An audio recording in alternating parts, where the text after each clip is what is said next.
नमस्कार मित्रों, अलवर वाले गुरुजी यूट्यूब चैनल में आप सभी का हार्दिक स्वागत है। तो हमने पिछली वीडियोज में देखा कि हमारा कैलेंडर टॉपिक कंप्लीट हो चुका था। आज हम नया टॉपिक लेकर आए हैं जिसके बारे में हम चर्चा करेंगे, उसका नाम है घड़ी। अब यहाँ से आप देखिए घड़ी, और घड़ी बहुत इंपॉर्टेंट टॉपिक है एसएससी और रेलवे के लिए, क्योंकि ज़्यादातर क्वेश्चन आते हैं इसमें, और बीएसटीसी की तैयारी करने वालों के लिए तो सबसे ज़्यादा इंपॉर्टेंट है। तो अब हम देखेंगे कि घड़ी के बारे में जो भी जानकारियां हैं पहले शुरुआत से। तो अब देखिए कि जो घड़ी होती है इस प्रकार की होती है, इसमें अंक निर्धारित होते हैं।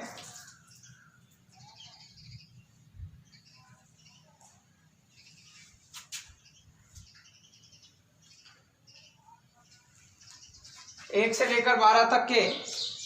तो ये जो पूरा सर्कल होता है इसका घड़ी का, ये कितने डिग्री का होता है? तो ये पूरा जो होता है वो होता है 360 डिग्री का। अगर हम यहाँ से बात करें घड़ी की, कि घड़ी का जो पूरा एंगल है, ये जो सर्कल है, ये कितने डिग्री का होता है? तो ये होता है हमारा 360 डिग्री का। अब हम इसलिए ये इंपॉर्टेंट है क्योंकि हम यहाँ से ज्ञात करेंगे कि घड़ी की जो 3 प्रकार की सुइयां होती हैं, घंटे वाली सुई, मिनट वाली सुई और सेकंड वाली सुई, वो 1 मिनट में कितने डिग्री के कोण का निर्माण करती है।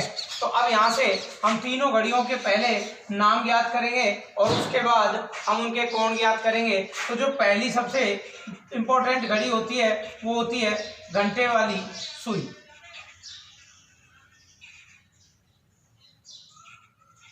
जिसको बोला जाता है हावर्स हैंड। इसको बोला जाता है हावर्स हैंड।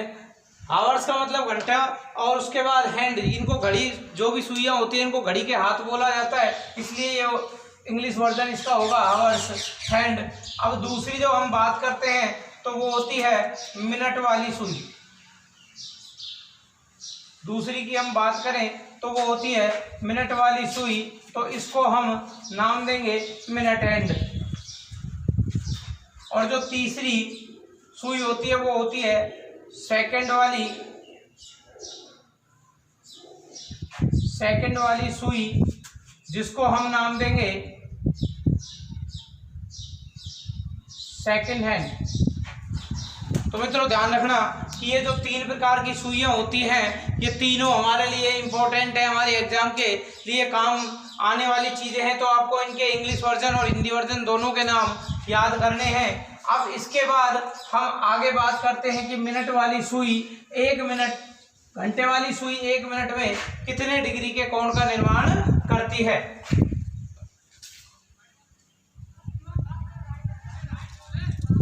घंटे वाली सुई 1 मिनट में कितने डिग्री के कोण का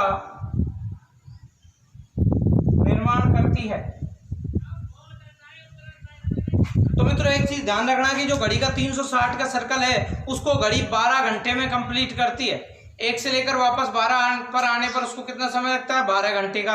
तो टोटल जो एंगल है हमारा कितने का है? 360 का। और 360 के एंगल को बनाने के लिए वो कितना समय लेती है? 12 घंटे। तो अगर हम यहाँ पर 1 घंटे की बात करें, 1 घंटे की बात करें तो 12 से 360 काट देंगे और हमारा आंसर आएगा 30 डिग्री। लेकिन हमारा जो सवाल है उसमें कितना समय पूछा है? 1 मिनट का। तो 1 मिनट के लिए ये तो हो गया 30 डिग्री, तो 1 घंटे में। अब मिनट के लिए तो 1 घंटे में कितने डिग्री? 30 डिग्री। तो 1 घंटे को अगर मिनट में ज्ञात करना है तो मिनट में बदलेंगे, और 1 घंटे में कितनी मिनट होती हैं? 60। इसको अगर हम डिवाइड कर देंगे तो आएगा 1/2 डिग्री। तो मित्रों ध्यान रखना कि घड़ी की जो घंटे वाली सुई है वो 1 मिनट में आधे डिग्री का या 0.5 डिग्री का कोण बनाती है। अब इसके बाद यहाँ से देखो हमारे 2 क्वेश्चन कंप्लीट होते हैं। अगर हमसे पूछा जाए कि 1 घंटे में घंटे वाली सुई 1 घंटे में कितने डिग्री के कोण का निर्माण करती है, तो वो करती है 30 डिग्री का। कितने का करती है? 30 डिग्री का। और अगर हमसे यहाँ पर पूछा जा रहा है कि 1 मिनट में घंटे वाली सुई कितने डिग्री के कोण का निर्माण करती है, तो वो करती है 1/2 डिग्री या आधा डिग्री या 0.5 डिग्री। तो ये तो बात हुई हमारी घंटे वाली सुई की। अब इसके बाद हम बात करते हैं मिनट वाली सुई की, कि वो मिनट वाली सुई 1 मिनट में कितने डिग्री का कोण बनाती है। मिनट वाली सुई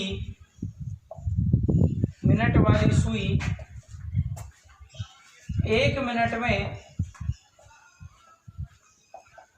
कितने डिग्री का कोण बनाती है। तो मित्रों यहाँ ध्यान रखना कि जो मिनट वाली सुई होती है वो पूरे सर्कल को 360 डिग्री के सर्कल को कंप्लीट करने के लिए जो समय लेती है वो लेती है 1 घंटा। कितना समय लेती है? 1 घंटा। 1 घंटे में वो पूरी वापस जहां से शुरू होती है वहीं पर आ जाती है। तो लेकिन हम यहाँ पर क्वेश्चन क्या पूछा है? 1 मिनट का। तो 1 घंटा बराबर कितने डिग्री? 360 डिग्री। तो 1 घंटे में मिनट कितनी होती है? 60 मिनट। 60 मिनट होती है। तो अब यहाँ पर हमें ज्ञात किसका करना है? 1 मिनट का। जब 60 मिनट में 360 डिग्री का निर्माण कर रही है तो यहाँ पर आप देखिए कि 1 मिनट में कितना करेगी? 360 बटे 60। इसको अगर डिवाइड करेंगे तो हमारा आंसर आएगा 6 डिग्री। 1 घंटे में 360 डिग्री का निर्माण करती है मिनट वाली सुई। तो 1 घंटे में अगर इसको मिनट में डिवाइड करें तो कितने मिनट? 60 मिनट। अर्थात 60 मिनट में कितने डिग्री का निर्माण करेगी? 360 डिग्री का। तो अब यहाँ पर पूछा है 1 मिनट का, तो यहाँ पर हम मैथ वाला फॉर्मूला भी लगा सकते हैं। चूंकि 60 मिनट में निर्माण करती है 360 डिग्री, इसलिए 1 मिनट में निर्माण करेगी बराबर 360 बटे 60 और इसको डिवाइड करने पर हमारा आंसर आता है 6 डिग्री का। तो यहाँ पर भी 2 क्वेश्चन कंप्लीट हो गए कि मिनट वाली सुई 1 घंटे में कितने डिग्री का निर्माण करती है? तो 360 डिग्री का। और अगर पूछा जाए कि मिनट वाली सुई 1 मिनट में कितने डिग्री का निर्माण करती है तो वो करती है 6 डिग्री का। तो मित्रों यहाँ से 2 प्रकार की सुइयां हमारी कंप्लीट हुई। अब इसके बाद जो तीसरी है सेकंड वाली सुई, उसमें घंटे का सवाल नहीं पूछा जाता, वहां पूछा जाता है सेकंड वाली सुई 1 सेकंड में कितने डिग्री के कोण का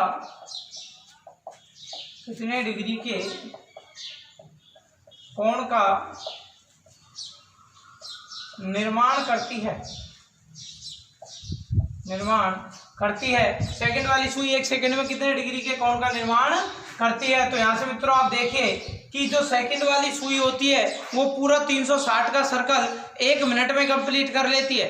तो 1 मिनट बराबर 360 डिग्री और 1 मिनट में सेकंड होते हैं कितने? 60। तो 1 सेकंड बराबर 360 बटे 60 और वही हमारा आंसर आ जाएगा 6 डिग्री। लेकिन वहां पर मिनट था और यहाँ पर क्या है? सेकंड है। तो अगर यहाँ पर भी 2 क्वेश्चन कंप्लीट कि मिनट सेकंड वाली सुई 1 मिनट में कितने डिग्री का कोण निर्माण करती है? तो 360 डिग्री का। और सेकंड वाली सुई 1 सेकंड में कितने डिग्री का कोण निर्माण करती है? तो वो आता है हमारा आंसर 6 डिग्री का। तो ये हमारे यहाँ से तीनों सुइयों के कोण हमने ज्ञात कर लिए कि कौन सी सुई कितने डिग्री के कोण का निर्माण करती है। अब जो हमारा नेक्स्ट आता है इसमें वो आता है हमारा दर्पण प्रतिबिंब। दर्पण प्रतिबिंब में समय ज्ञात करना। नेक्स्ट जो इसकी टाइप है वो है दर्पण प्रतिबिंब में समय ज्ञात करना। तो यहां से हम देखेंगे कि किसी भी घड़ी को दर्पण के सामने रखने पर दर्पण प्रतिबिंब में कैसे और कितना समय दिखाई देता है। मित्रों एक चीज, एक नियम याद रखना कि दर्पण का समय देकर चाहे घड़ी का वास्तविक समय पूछा जाए या वास्तविक समय देकर घड़ी के दर्पण प्रतिबिंब का समय पूछा जाए, फॉर्मूला दोनों स्थिति में एक ही लगेगा। क्योंकि घड़ी का एक रूल होता है कि घड़ी को प्रतिबिंब में देखने पर दाएं का बायां और बाएं का दायां दिखाई देता है। तो आप यहां पर एक चीज ध्यान रखना, एक संख्या निश्चित होती है 1160, एक संख्या निश्चित होती है 1160 और दूसरी संख्या निश्चित होती है 2360। किसी भी घड़ी के दर्पण प्रतिबिंब का समय ज्ञात करने के लिए दिए गए समय को 1160 में से घटा दिया जाता है। और अगर समय रेलवे के अकॉर्डिंग आए 12, 13, 14, 15 तो उस समय को, अर्थात जो समय 1160 से अधिक हो उसको 2360 में से घटा दिया जाता है। अब मित्रों यहां से हम एक एग्जाम्पल लेंगे। किसी घड़ी का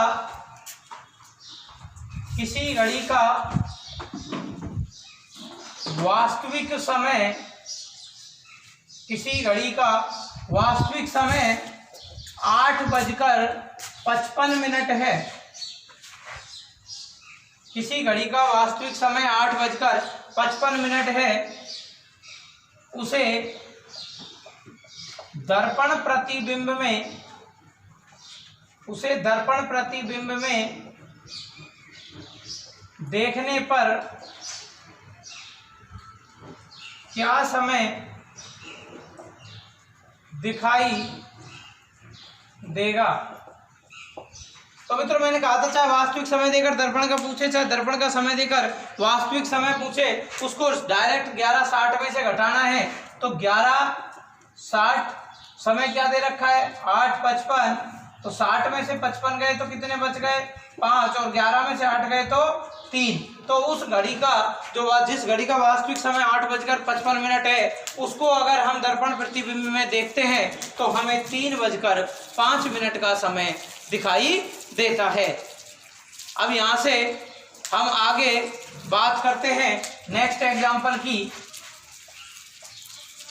तो जब हम नेक्स्ट एग्जाम्पल देखते हैं तो देखिए मित्रों,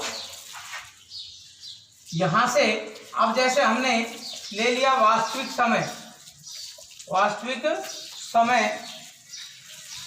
2:02 है। किसी घड़ी का वास्तविक समय 2:02 है, तो उसको दर्पण प्रतिबिंब में देखने पर, तो दर्पण प्रतिबिंब के लिए वो 21 में से घटा देंगे 11:60 में से। 11:60 में से कितना घटाना है 2:02, तो यहाँ पर कितने बच गए 58, और यहाँ पर कितने बच गए 9। तो जिस घड़ी का वास्तविक समय 2:02 है, तो उसको दर्पण प्रतिबिंब में देखने पर 9:58 का समय दिखाई देता है। अब अगर हम यहाँ पर नेक्स्ट एग्जाम्पल की बात करें तो अब हम समय लेंगे 12 से अधिक का। तो यहाँ पर हम देखते हैं कि अगर वास्तविक समय 16:16 है, तो दर्पण प्रतिबिंब का समय क्या होगा। अब बात आ गई कि समय तो 12 से 11:60 से अधिक है, तो मैंने आपको दूसरा समय बताया था, वो था हमारा कौन सा 23:60 का। अब उसमें से हम किसको घटा देंगे 16 को, तो 60 में से 16 जाने पर कितने बचते हैं 44, और 23 में से 16 जाने पर 7। तो जिस घड़ी का वास्तविक समय 16:16 है, उसको अगर हम दर्पण प्रतिबिंब में देखते हैं तो 7:44 का समय दिखाई देता है।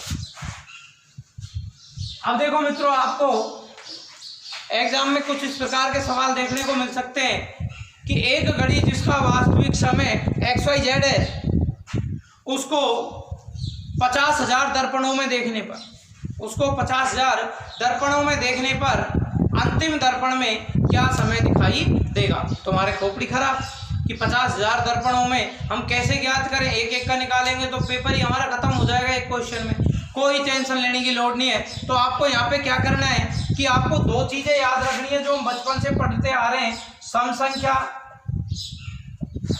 और दूसरी होती है हमारी विषम संख्या।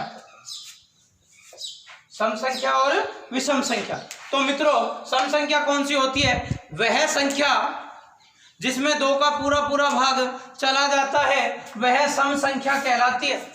जिसमें 2 का पूरा भाग चला जाए वह संख्या सम संख्या कहलाती है, और जिस संख्या में 2 का भाग पूरा नहीं जाता वह संख्या विषम संख्या कहलाती है। तो मित्रों, आपको एक चीज ध्यान रखनी है कि जिसमें 2 का पूरा भाग जा रहा है वो सम संख्या होगी, और जिसमें 2 का पूरा भाग नहीं जा रहा वह विषम संख्या होगी। अब यहां से चाहे दर्पणों की संख्या कितनी भी आ जाए, तो ध्यान रखना कि अगर दर्पणों की संख्या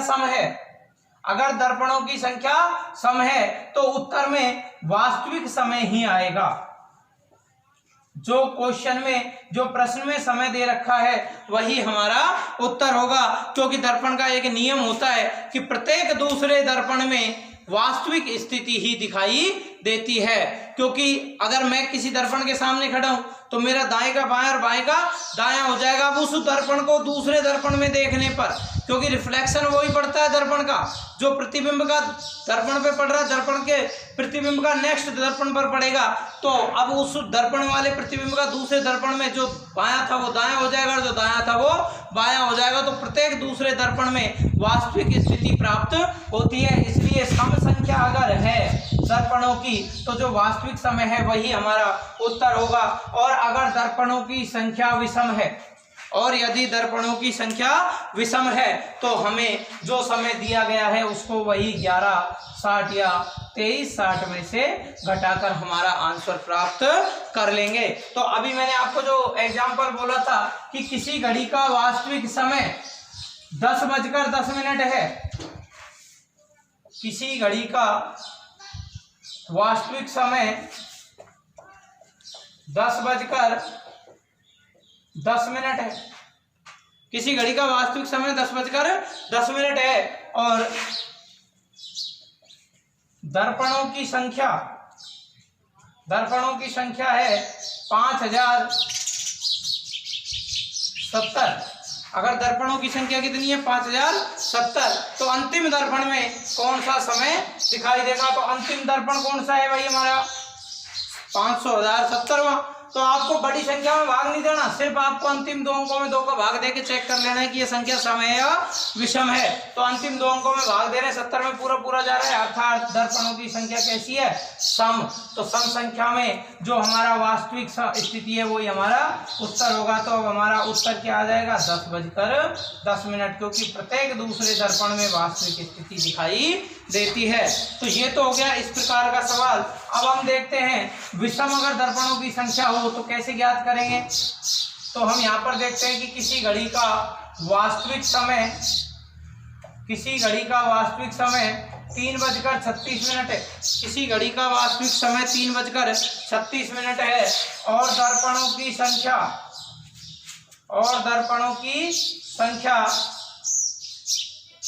3837 है।